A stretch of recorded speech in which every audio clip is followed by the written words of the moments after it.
पुढच्या पिढीला म्हणजे नातवंडांना आपण काही सोडतच नाहीये. तर जेव्हा मी याचा अभ्यास करायला सुरुवात केला तेव्हा लक्षात आलं की जमिनीतला कर्ब हा जंगलामध्ये जो 5% वर पण असतो तो आपल्या जमिनींमध्ये आता 0.2% म्हणजे मराठवाड्यामध्ये मॅक्झिमम जमिनींमध्ये 0.2 म्हणजे 0.2% आलेला आहे. एवढा कमी झालेला आहे. आणि मी म्हणलं ह्याच्यामध्ये मला शून्य ज्ञान, काहीच हे नाही. घरामध्ये मी आयुष्यात कधी झाडही लावलेलं नाही. मग अभ्यास करायला सुरुवात केली. याच्यामध्ये नैसर्गिक शेती किंवा सेंद्रिय शेतीमध्ये जेवढी मॉडेल्स आहेत म्हणजे सुभाष पाळेकर असू दे का ताराचंद बेलजी असू दे का अजून अमेरिकेतलं नो टिल फार्मिंग असू दे का कोरियन नॅचरल फार्मिंग असू दे, असं सगळं वाचायला सुरुवात केली. म्हणलं की हे सगळे लोक काय करतायत, म्हणजे ह्याच्यासाठी कोण कोण काय काय प्रयत्न करताय, म्हणजे नक्की काय घडतंय. तेव्हा सगळं असं लक्षात आलं की अरे हे सगळ्या शेती या गो आधारित शेती आहेत. आणि गो आधारित शेतीमध्ये म्हणजे मॅक्झिमम ह्याच्यामध्ये आणि गाईचं शेण, ताक, गुळ हे जीवामृत ही पद्धत आपली आहे. पण गाईंचं आपण फीड पाहायला गेलो, आपण आता गाईंना जे देतोय खायला त्यामध्ये पाहायला गेलो तर लक्षात आलं की अरे गाईंना आपण मका देतोय, कडू देतोय, लोक ऊस देत आहेत, म्हणजे गाई म्हशींना दोन्हींना ऊस देतात. तर अड्यात नाही तर पोहऱ्यात कुठून असा जो प्रकार आहे की गाईचं शेण आपण काढून गांडूळ खत बनवलं, हे बनवलं, काही बनवलं तरी गाईलाच जर आपण उत्तम खायला देत नाहीये, म्हणजे पूर्वीसारख्या गाई चरत नाहीयेत, तर आपण पुढे कसं देणार, हो की नाही.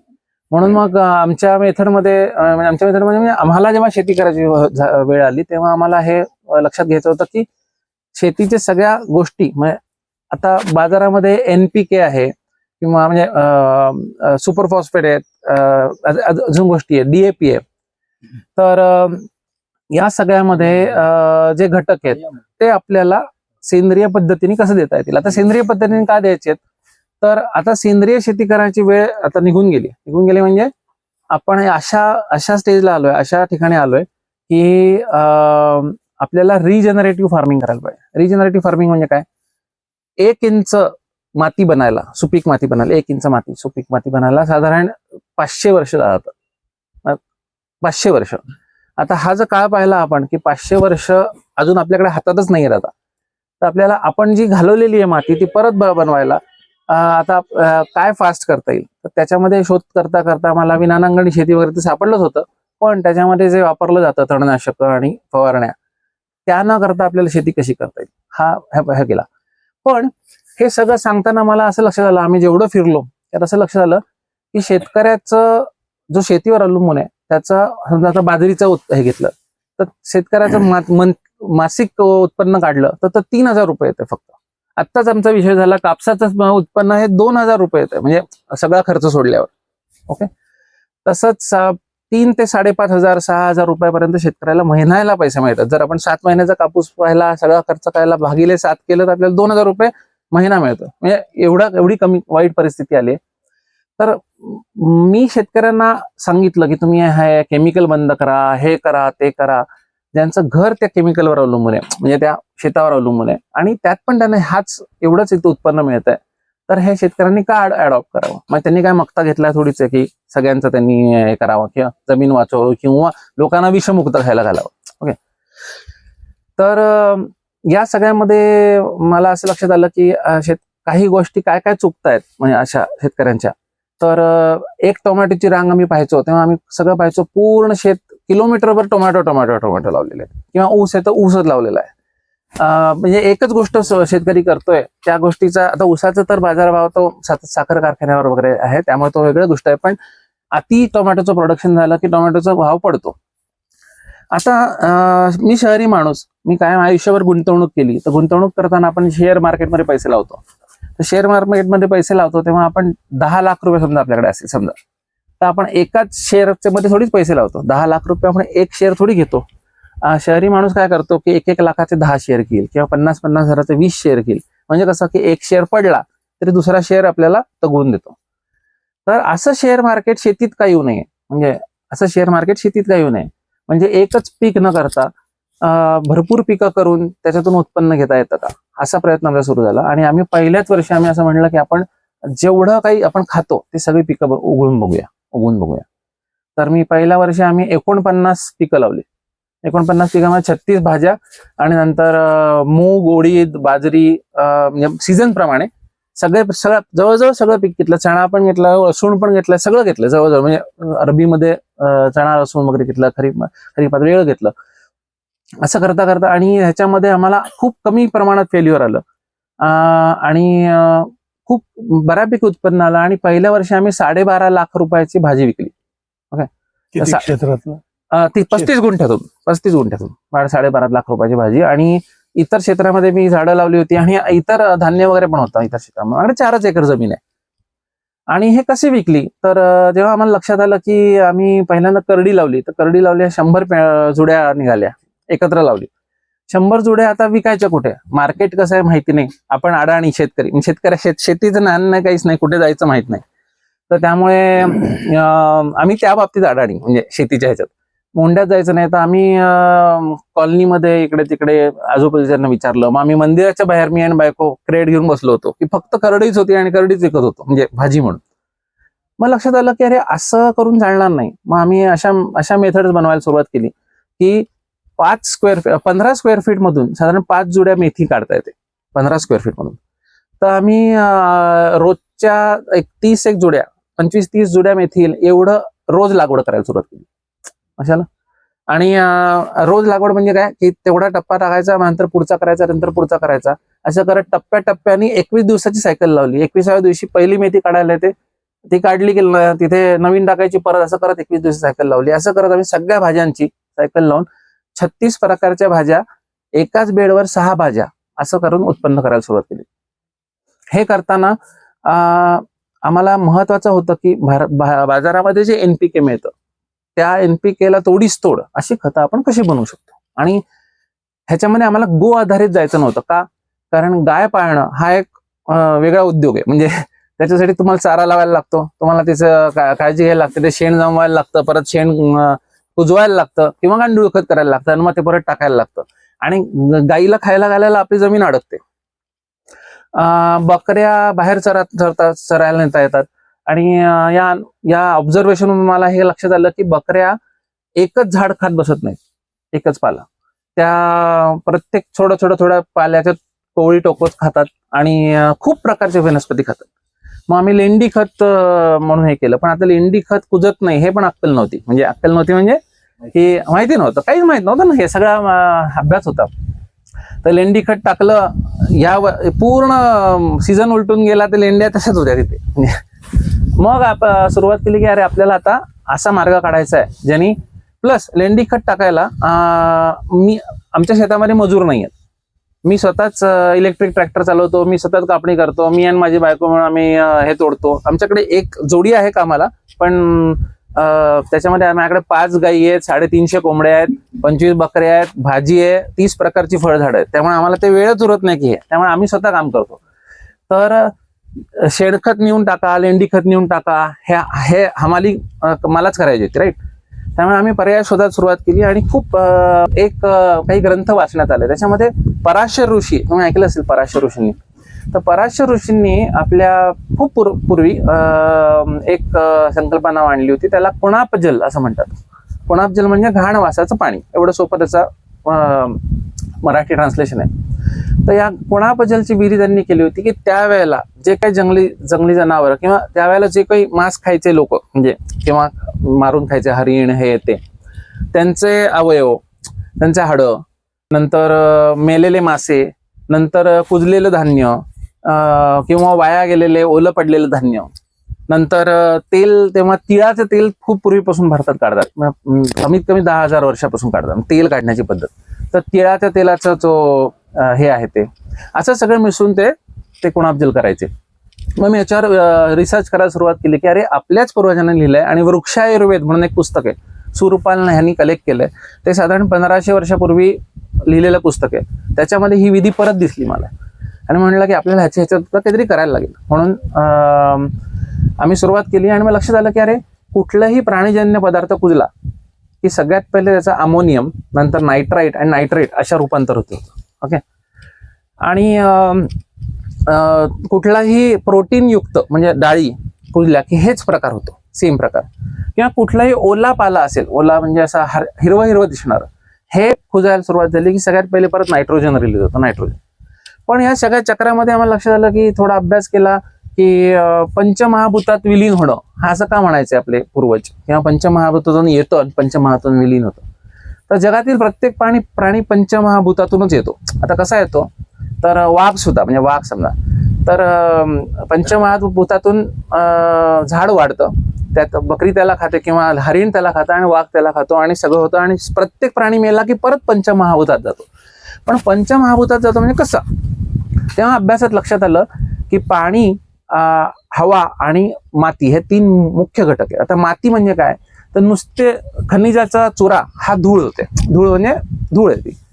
खनिजाच्या चुऱ्यामध्ये ऑर्गॅनिक पदार्थ म्हणजे सेंद्रिय पदार्थ असतील, म्हणजे कुजलेल्या गोष्टी असतील, त्यानंतर जीवाणू असतील, ते जीवाणू ते सेंद्रिय पदार्थावर वाढतात. त्यानंतर हवा असेल, पाणी असेल तर ती माती, नाही तर ती धूळ आहे. पण मग कुठले पदार्थ पाण्यात जातात, कुठले पदार्थ हवेत जातात, तेव्हा लक्षात आलं की अरे आपण विचार करतोय की आपण कुंडीमध्ये झाड लावतो, कुंडीतून झाड वर येतं, तेव्हा कुंडीतली माती तर खाली जात नाही. झाड 15 फूट वाढलं तरी माती आपली साधारण अर्धा इंच खाली जात असेल, जास्तीत जास्त म्हणजे दबत असेल किंवा होत असेल, पण ती संपत नाही. नाही तर झाड मोठं झालं माती संपली पाहिजे, मग झाड कुठून उगवतं. आणि तेव्हा आपण शाळेत शिकलेलं मला आठवलं की अरे 78% नायट्रोजन हवेत आहे आणि 0.04% कार्बन हवेत आहे, कार्बन डायऑक्साईड. आणि मातीमध्ये काय आहे, पाण्यात काय आहे, हवेत काय, असं सगळं शोध सुरू झाला असताना लक्षात आलं की जमीन हे सपोर्ट द्यायचं काम करते. आणि जमीन सगळे हेवी मेटल जेवढे असतात, म्हणजे आपल्याला कॉपर लागतं झाडांना, आयर्न लागतं, हे सगळं धरून ठेवण्याचं काम जमीन करते. पाणी हे जेवढे काही सल्फेट, क्लोरेट्स, फॉस्फेट्स असतात आणि जे नॅचरली तयार होतात अशांना वाहायचं काम करते. आणि हायड्रोजन पाण्यातून घेतला जातो, आणि हवेतूनच कार्बन डायऑक्साईड घेतला जातो, आणि हवेतूनच नत्र घेतलं जातं. पण डायरेक्ट झाडं हवेतून नत्र घेऊ शकत नाहीत.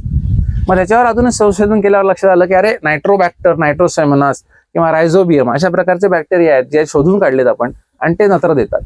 असं करत करत करत आमचं हे सुरू झालं. आणि आता आमच्याकडे अशी शेती पद्धती विकसित झाली ज्याच्यामध्ये आम्ही एंड टू एंड म्हणजे 250 घरांमध्ये आम्ही भाजीचा सप्लाय करतो, गावरान अंडी देतो, दूध देतो, आणि बकऱ्या अजून आम्ही म्हणजे बकऱ्या कापून वगैरे असे प्रकार करत नाही, पण बकऱ्या आमच्याकडे आहेत. आणि सगळ्या प्रकारच्या निविष्ठा 0 खर्चात घरच्या घरी बनवतो. 0 खर्चात म्हणजे सगळ्यात पहिले आम्हाला हे तोडायचं होतं की शेतकऱ्याचा खूपसा खर्च हा केमिकल्सवर होतो, खूपसा खर्च, आणि नंतरचा दुसराचा खर्च होतो तो मजुरीवर होतो, म्हणजे मजुरांवर होतो.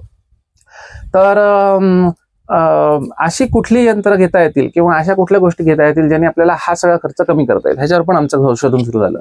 त्यामध्ये ब्रश कटर, फ्लेल मूव्हर म्हणून अशी 2 मशीन आहे, मल्चर जे आपण म्हणतो अशा प्रकारची मशीन आम्ही घेतली. आणि त्याच्या सगळ्यांचा एक कॉस्ट बेनिफिट असं अनालिसिस सुरू केलं. तर आपण आता थोडंसं बोलूया की आता NPK आपण नैसर्गिकरित्या कसं द्यायचं किंवा कसं देऊ शकतो, आणि आपण खतांची मात्रा कशी कमी करू शकतो. तर जसं मी मगाशी म्हणलं की कुठलाही प्राणीजन्य पदार्थ कुजला की त्याच्यातून पहिल्यांदा नत्र बाहेर येतं. नत्र का बाहेर येतं, ती नैसर्गिक प्रक्रिया आहे. कुठल्याही गुरांचं शेण किंवा म्हणजे शेण म्हणजे त्यांची विष्ठा किंवा मूत्र असं घेतलं तरी त्यामध्ये नत्र बाहेर येतं. का? कारण जे गोमूत्र आहे किंवा आपलंही मूत्र आहे कुठल्या माणसाचं, त्याच्यातला 60% एलिमेंट आपल्या रक्तातून येतो, म्हणजे लघवी आपली रक्तातून तयार होते, आणि उरलेलं किडनीतला एक्सेस पाणी आहे ते बाहेर येतं. म्हणजे कशाला, तर तो पण प्राणीजन्य पदार्थ झाला. तर आणि हिरवा चारा गाई खात असल्यामुळे हिरव्या चाराचं न विघटन झालेल्या गोष्टी शेणामध्ये येतात आणि त्यामुळे नत्र येतं. त्यामुळे आता आम्ही म्हणलं की आपण नत्राची पूर्तता कशी करायची, तर आम्हाला लक्षात आलं की जायकवाडी धरण आमच्या जवळ आहे आणि तिथे मासेमारी होते भरपूर, म्हणजे धरणाच्या सगळ्या याच्यात. आणि जायकवाडी धरणापेक्षा त्याचं बॅकवॉटर जे येतं, त्या तुम्ही औरंगपूर वाडी पाहिलं असेल त्या साईडला, वाघाची वाडी, तर त्या एरियामध्ये भरपूर मासेमारी होते. आणि त्यातले असे मासे जे विकले जात नाहीत, एवढे बारीक बारीक मासे, त्याला झिरो किंवा कचरा म्हणतात. आणि हे मासे 10 रुपये किलोने विकले जातात. ओके, आणि 10 रुपये किलोने विकले जातात. आणि अशा माशांना वापरून आपल्याला काय करता येईल का, तर कुणाब जलची विधी आता आठवत होती वृक्ष आयुर्वेदातली. त्या विधीमध्ये असं होतं की कुठलीही गोष्ट सडवण्याचे 2 प्रकार आहेत. एक एरोबिक, म्हणजे तिथे हवा लागून हे करणं, ज्याला कंपोस्टिंग म्हणतात, ज्याला आपण कंपोस्ट खत म्हणतो, जे आपल्याला ढिगारा लावतो आणि त्याला आपण वळवतो, त्याला हवेत हे करतात, आणि एक एनरोबिक. तर एनरोबिक म्हणजे पिट्रीफॅक्शन म्हणजे असं म्हणतात. तर ह्यांच्या विधीमध्ये असं होतं की कुठल्याही कुजलेल्या पानाखालची जर माती घेतली, साधारण अर्धा किलो माती, ती 250 लिटरच्या ड्रम मध्ये टाकली, त्याच्यात पाणी भरलं, आणि त्या ड्रमचा 250 लिटर ड्रम असेल तर साधारण 20 ते 25 किलो त्याच्यामध्ये कचरा टाकला, कोणी मासे टाकले मेलेले, तर महिन्याभरामध्ये तुम्हाला त्यातून खत मिळायला सुरुवात होते. आणि 6 महिन्यामध्ये त्या माशांच्या हाडांपासून, खवल्यांपासून प्रत्येक गोष्ट विरघळून त्याचं पाणी बनतं. आणि ह्या माशांचा पहिल्या सडण्याची प्रक्रिया म्हणजे पहिल्या महिन्यातून तुम्ही जे काढाल त्यातून तुम्हाला नत्र मिळतं, आणि नंतर हळूहळू माशांची हाडं आणि त्यांचे खवले हे गळून त्याच्यातून फॉस्फरस म्हणजे स्फुरत, राईट, फॉस्फरस मिळतं, नंतर झिंक, मॅग्नेशियम मिळतं, झिंक मिळतं, आणि कॅल्शियम मिळतं. मी म्हणलं अरे अर्ध्या गोष्टी तर इथेच कव्हर झाल्या, मासे एवढ्या ह्याच्यात. तसंच इतर प्राणीजन्य पदार्थ, मग त्यावेळेला ते हरिण किंवा ह्या अशा यांचे अवयव वापरत होते. तर त्यातून आपण हे म्हणलं तर आपल्याकडे जे इतर वेस्ट मिळतं, म्हणजे आपण जरी शाकाहारी असलो तरी आपल्याला हे खायचं नाहीये, आपल्याला हे मातीत द्यायचंय. आणि कधी द्यायचंय? पूर्ण कुजल्यावर मातीत द्यायचं. त्यामुळे आम्ही अशा गोष्टी पण जमा करायला सुरुवात केली की ज्याच्यामधून बकरीचं किंवा कोंबडीचं वेस्ट जे असतं ते फेकून देतात, ज्या गोष्टी काढून, अशा गोष्टी वेस्ट करून हे करून टाकीत टाकायच्या, सील बंद करायचं, टाक झाकण बंद करायचं आणि सोडून द्यायचं. आणि 5-6 महिने त्याचं द्रवरूप खत. नंतर काढलेलं तण ह्याच्यापासून आम्ही औषधं करायला सुरुवात केली. सगळं तण पण मातीत ह्याच्यात भरायचं, सेम अर्धा किलो कुजलेल्या पानाखालची माती. आता ही का घ्यायची? कारण त्या कुजलेल्या पानाखालची निसर्गाची अशी रचना, जिथे ओलावा आहे आणि सेंद्रिय पदार्थ आहे, तिकडे निसर्ग आपोआप हे जीवाणू तयार करायला सुरुवात होतो. त्याच्यामध्ये आपण बाजारातून जे विकत घेतो की फॉस्फरस सोल्युबलायझिंग बॅक्टेरिया किंवा नायट्रोजन फिक्सिंग बॅक्टेरिया, हे सगळे बॅक्टेरिया तिथे आपोआप तयार होतात. फक्त आपल्याला काय करायचं, त्याच्यावर औषध मारायचं नाही. म्हणजे त्याला अशा जागी असलं पाहिजे जिथे पानं कुजत असली पाहिजेत आणि त्याच्यावर औषधाचा फवारणी नाही झाली पाहिजे. अशा ठिकाणची माती काढून आपण पाण्यामध्ये टाकली तर ते बॅक्टेरिया ह्या पदार्थांवर वाढून मल्टिप्लाय होत जातात. आणि हे बॅक्टेरिया मल्टिप्लाय करायचं लॅबोरेटरीमध्ये काय वापरतात असं विचार करायला लागलो तेव्हा लक्षात आलं की बटाट्याचा आगार म्हणजे बटाट्याचा हा तिथे वापरला खूप जास्त प्रचलित आहे. म्हणजे बुरशीच्या संशोधनामुळे पण बटाट्याचा हे वापरतात किंवा पिष्टमय पदार्थ वापरतात. मग आम्ही सडलेले जे बटाटे असतात ज्याला अंकुर येतं आणि अंकुर आले ते फेकून देतात लोक, किंवा 5 रुपये किलो 2 रुपये किलो असं कुठल्याही ह्यानी मिळतात. ते बटाटे घेऊन त्याच्यापासून जीवाणू वाढवून कसे वाढवायचे, म्हणजे त्याची प्रक्रिया अशीच आहे. अर्धा किलो कुजलेल्या पानाखालची माती, 1 किलो बटाटे आणि 1 लिटरला 1 ग्रॅम मीठ असं टाकलं तर तुम्हाला तो एक जीवाणू द्राव बनवता येतो. ते द्रावण तुम्ही जिथे जिथे टाकाल तिथे कुजण्याची प्रक्रिया दुप्पट होते म्हणजे तर हे द्रावण बनवलं. आणि नंतर नायट्रोजन आपण बोललो आता की डाळी कुठल्याही डाळी किंवा मांस किंवा कुठल्याही गोष्टी सडल्या की नायट्रोजन रिलीज होतं, आणि कुठलंही कोवळं गवत सडलं की ते पण नायट्रोजन रिलीज करतं. आता दुसरं झालं आपल्याला पोटॅशियम. आता पोटॅशियमचा काय सोर्स असेल, NPK आपल्याला पूर्ण करायचं आहे ना, तर पोटॅशियमच्या सोर्स मध्ये लक्षात आलं की कुठलंही लाकूड जळलं आणि त्याची राख आहे त्याच्यामध्ये पोटॅशियम. दुसरं सल्फेट ऑफ पोटॅश म्हणून नॅचरली नदी खालच्या मातीमध्ये जे दबलेले रॉक्स आहेत म्हणजे खडक तयार झाले त्याच्यामध्ये नॅचरल ऑकरिंग एलिमेंट आहे, ते बाजारात विकत पण मिळतं सल्फेट ऑफ पोटॅश. ते केमिकल जरी असलं तरी त्याचं विघटन इथे होतं, म्हणजे जीवाणूंना आवडतं, त्याच्यातून आपल्याला पोटॅशियम मिळतं. आणि फिलाइट किंवा कुठलाही ग्रॅनाइट किंवा अशा रॉक्स मधून पण आपल्याला पोटॅशियम मिळतं. तर ते आम्ही वापरायला सुरुवात केली, त्याचं द्रावण बनवलं. सेम पद्धत, अर्धा किलो माती, पाणी आणि हे फॉस्फरसचा सोर्स आम्ही शोधायला सुरुवात केली स्फुरदाचा. त्याच्यामध्ये लक्षात आलं की हाडांचा चुरा, म्हणजे परत आता ह्याच्यामध्ये पूर्वी आपल्याकडे पद्धत होती बघा, गाय किंवा असं जनावर मेलं की आपल्या शेतामध्ये त्या काढून त्याच्यावर झाड लावायचे, कारण ह्या एका जनावरातून आपल्याला सगळे एलिमेंट मिळतात. तर त्यांच्या हाडाच्या चुरातून आम्ही पोटॅश सुरुवात केली, म्हणजे फॉस्फरस सुरुवात केली. हाडांच्या चुऱ्याला विनेगर म्हणतात ना, चायनीज मध्ये घालतात बघा विनेगर, किंवा दूध फाडायला ऍसिटिक ऍसिड किंवा हे वापरतात विनेगर आपल्या पनीर इंडस्ट्रीमध्ये. तर ते जर आपण घातलं तर त्याच्यातून हाडांचा चुरा लगेच विरघळतो आणि त्यातून डायरेक्ट फॉस्फरस बाहेर येतो. हे लक्षात आलं. तसंच रॉक फॉस्फेट हे आपल्याला मिळतं, पण हे आपण आयात करतो, तर त्यातून पण फॉस्फरस मिळतं. हे सगळं झालं. आता मायक्रोन्यूट्रिएंट्स कसे निर्माण करायचे असा प्रश्न आला. तर त्या मायक्रोन्यूट्रिएंट्स मला लक्षात आलं की अरे आपल्या खिळे किंवा तार कमी पाण्यामध्ये टाकून दिलं आणि नंतर पाणी बाहेर काढून ठेवलं तर त्याच्यावर गंज येतो, त्यात परत पाणी टाकलं की लाल पाणी तयार होतं. हे झालं आयन. ताकामध्ये 60 दिवस कलेक्ट केलेल्या ताकामध्ये समजा एक कॉपरचा आपला तांब्याचा गडू सोडून दिला तर ताक निळं होतं. हे झालं कॉपर सल्फेट सारखं प्रकार. नंतर बोरॉन आणि इतर एलिमेंट, अगदी प्रत्येक एलिमेंट आपण बघायला गेलं तर हे लक्षात आलं की जेव्हा आपण जे काही खातो त्यानंतर आपली जी विष्ठा असते ती नाल्यात जाते, नाल्यातून नदीत जाते, नदीतून समुद्रात जाते. जगातल्या कुठल्याही समुद्राचं पाणी घ्या, त्याच्यातलं मिनरल कॉम्पोजिशन सेम आहे. प्रत्येक समुद्र, जगातल्या कुठल्याही समुद्र, पॅसिफिक घ्या किंवा अटलांटिक घ्या किंवा कुठल्याही प्रकारच्या समुद्राचं घ्या, त्याचं मिनरल कॉम्पोजिशन सेम आहे. मी म्हणलं की ह्याच्यात काहीतरी तर गंमत आहे की सगळीकडे काही वाहून येत आहे आपले विष्ठा आणि इतर गोष्टी, मेलेल्या गोष्टी नदीतून वाहून जाऊन, पण सगळ्याचं म्हणून मीठच बनतं आणि त्याच कॉम्पोजिशन मध्ये बनतं. तेव्हा लक्षात आलं की आपल्या रक्ताचं कॉम्पोजिशनही खूप सिमिलर आहे आपल्या आतल्या रक्तातल्या प्लाझ्माचं. मग मीठ हे सर्वोत्तम मायक्रोन्यूट्रिएंट आहे, पण किलोभर मीठ घातलं तर काय होईल? झाड मरेल किंवा मातीचा पोत खराब होईल. तर 1 लिटरला 1 ग्रॅम मीठ किंवा 1 लिटरला 1.5 ते 2 ग्रॅम मीठ जास्तीत जास्त अशा प्रकारे तुम्ही शेतात सोडलं किंवा त्याची फवारणी जरी घेतली तर झाडाला काही अपाय होत नाही आणि मायक्रोन्यूट्रिएंटची पूर्तता होते. मिठामध्ये 85 प्रकारचे न्यूट्रिएंट आहेत. पण हे समजा तुम्ही 1 लिटरला 10-15 ग्रॅम मीठ मारलं आणि हे केलं तर तुमची झाडं जळतात. पण तुम्हाला मिठाची क्वांटिटी इतकी कमी घ्यायची आहे की त्याच्यातून तर आम्ही 1 एकराला साधारण 1.5 किलो मीठ प्रत्येक पाण्याबरोबर सोडायला सुरुवात केली. आणि आमच्याकडे आता आयर्न डेफिशियन्सी नाही, हे नाही. मी आजपर्यंत कृषी सेवा केंद्रातून, आम्ही शेत विकत घेतल्यापासून आजपर्यंत कृषी सेवा केंद्रातून आम्ही एकही वस्तू विकत घेतलेली नाही, बिया सोडून. म्हणजे बिया घेतो आम्ही तिथून, पण त्यापासून काही विकत घेतलेलं नाही. आता हे झालं खताची पूर्तता. आता फवारणी करायची, म्हणजे आता कीड यायला लागली आमच्याकडे. कीड यायला लागल्यावर म्हणलं आता ह्याचा कंट्रोल कसा करायचा? तर सगळ्यात पहिला कंट्रोल असा होता की पालकावर नागाळी किंवा टोमॅटोच्या पानावर नागाळी येते किंवा पालकावर रसशोषक इतर कीट येते. ती कशी येते, काय येते?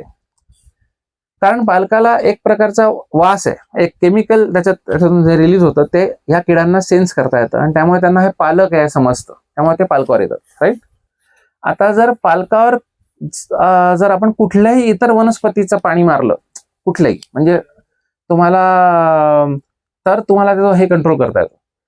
मग बांधावर फिरताना लक्षात आलं की तुळस आहे, रुई आहे, अमेरिकन मिंट आहे, टणटणी आहे, रायमुनी आहे, नंतर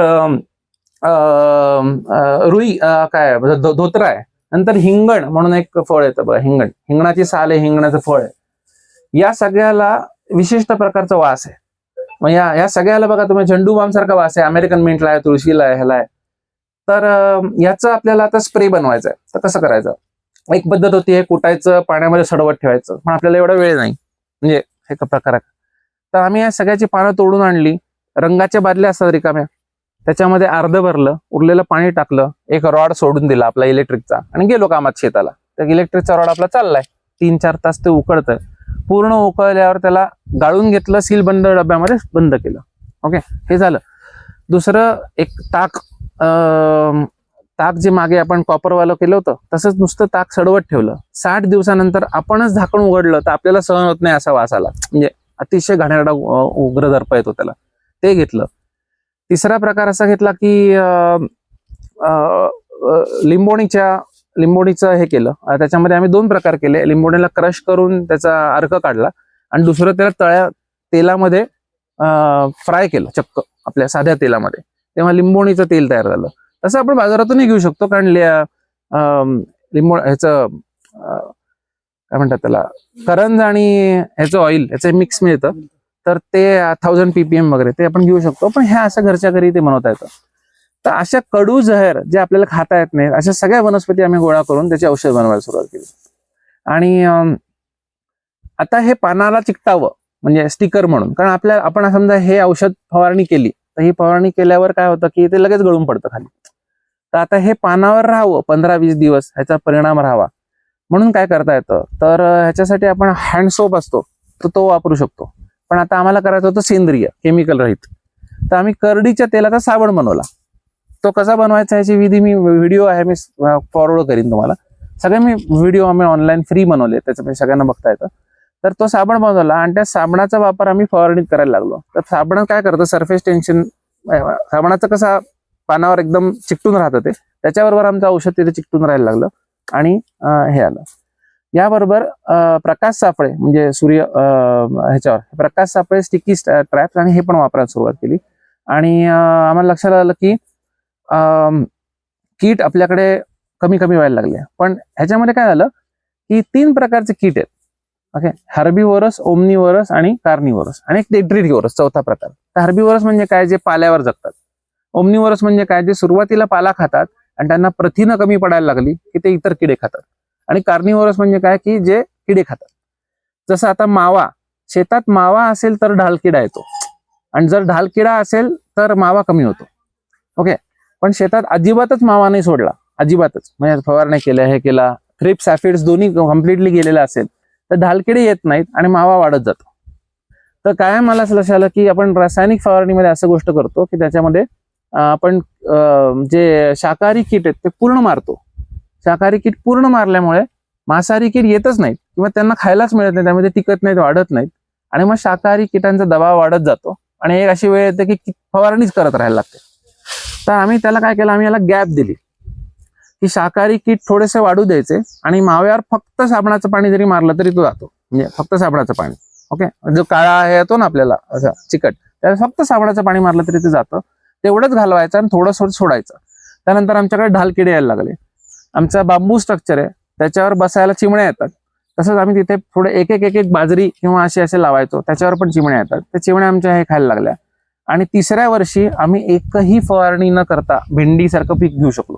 म्हणजे भेंडीवर आळ्या किती असतात तुम्हाला माहिती आहे, आम्ही एकही फवारणी न करता भेंडीचं पीक घेतलं. आणि या सगळ्यामध्ये एक लक्षात आलं अजून एक, की काही अशा गोष्टी आहेत ज्या मेटारायझियम आहे, मेटारायझियम अॅनिसोप्ली आहे, किंवा बवेरिया बॅसियाना आहे, किंवा ट्रायकोडर्मा आहे. ट्रायकोडर्मा ही इतर बुरशांना खाते, पण या अशा काही बुरशी आहेत ज्या बुरशा आपण मारू शकतो, ज्या कीटकांना अफेक्ट करतात. स्पेसिफिकली थ्रिप्सवर मेटारायझियम काम करते, बवेरिया ह्याच्यावर काम करते, जमिनीतल्या ह्याच्यावर आळ्यांवर काम करते. पण या बुरशा आपण किती वेळ मारत राहायच्या, म्हणजे आपण ते विकत आणून मारत राहायच्या का? त्यासाठी आम्हाला लक्षात आलं की जर जमिनीमध्ये कुजलेले अवशेष असतील किंवा लाकूड असेल किंवा हे असेल तर ह्या बुरशा एकदाच मारल्या आणि नंतर केमिकल नाही मारलं तर या बुरशा वाढत जातात आणि त्या कायमस्वरूपी तिथे राहतात. मग जेव्हा इतर बुरशा येतात तेव्हा ट्रायकोडर्मा त्याच्यावर ऍक्ट करते, हे करते. आणि मग ह्या सगळ्यातून एक शोध लागला की रिजनरेटिव्ह फार्मिंग म्हणजे पुनरुत्पादक शेती, अशा प्रकारचं फार्मिंग लोक करतात. काकांचं पण तेव्हाच आमचं हे आलं होतं की विना नांगरणी शेती काकांचं सुरू झालं होतं, पण ते केमिकल वाले होते. त्यांचं काय म्हणतात त्याला, तणनाशक फवारणी होती आणि सगळं केमिकल वाले होते. पण त्यांचं जे बेसिक प्रिन्सिपल आहे की जुन्या पिकाचे अवशेष जमिनीत सोडणं, जमिनीची हलवाहलव न करणं आणि तणनाशक करून तिथेच मातीत मिसळू देणं. तर ह्याच्यावर आपल्याकडे अडॉप्टेशन कसं करता येईल, म्हणजे मी नोटिल फार्मिंग बघितलंच होतं, ह्यांचे व्हिडिओ पाहिले होते, चिपळूणकर काकांचं पाहिलं होतं. या सगळ्यामध्ये आम्ही आता पूर्ण 3 वर्ष म्हणजे जवळजवळ आम्ही आता नोटिल म्हणजे न नांगरता भाजीपाला करतोय. आमची मुळं खाली असतात, आमच्याकडे हुमणीच्या आळ्या आहेत बरं का, भरपूर हुमणी आळ्या आहेत. म्हणजे खोदलं आम्ही नवीन झाड लावायला किंवा खोदलं की तिथे एखादी हुमणीची आळी सापडतेच. पण आजपर्यंत आमच्या पिकाला हुमणीने खाल्लं नाही. का खाल्लं नाही? कारण हुमणीच्या आळ्यांना खायला मुळं आहेत. हुमणीच्या आळी डेट्रिटिव्होरस आहे, तिचं कामच आहे निसर्गामध्ये की प्रत्येक गोष्ट मेली म्हणजे ती कुजवून मातीत मिसळणं. जर तिला कुजलेल्या गोष्टी तिथे मिळायला लागल्या तर ती तुमच्या ताज्या पिकावर येत नाही. आणि त्यामुळे विना नांगरणीचं आम्हाला महत्व पटत गेलं. आम्ही त्या बेड्सवर सगळं विना नांगरणी करायला लागलो. या विना नांगरणी करताना आम्ही तणनाशक वापरत नव्हतो.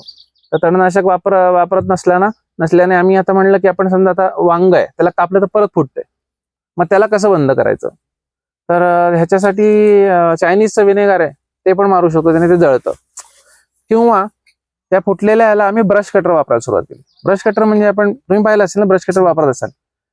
आता ब्रश कटर वापरताना मी एकटा ब्रश कटर मारायचो. मी दिवसाला 1 एकर करू शकायचो पूर्ण दिवसामध्ये. कसं बसं म्हणजे त्याच्यात परिसर जास्त असेल, म्हणजे आम्हाला फळबागेत पण करायचं, हे पण करायचंय, तर कसं करणार म्हणजे, आणि पाठ दुखते, हे होतं, थोडंसं हे होतं. त्यामुळे फ्लेल मूव्हर म्हणून एक मशीन आम्ही विकत घेतलं, जे पेट्रोलवर चालतं, मल्चर सारखं काम करतं. वांग्यापासून प्रत्येक गोष्ट ते तोडून त्याच्यात कुरा करून तिथे टाकतं.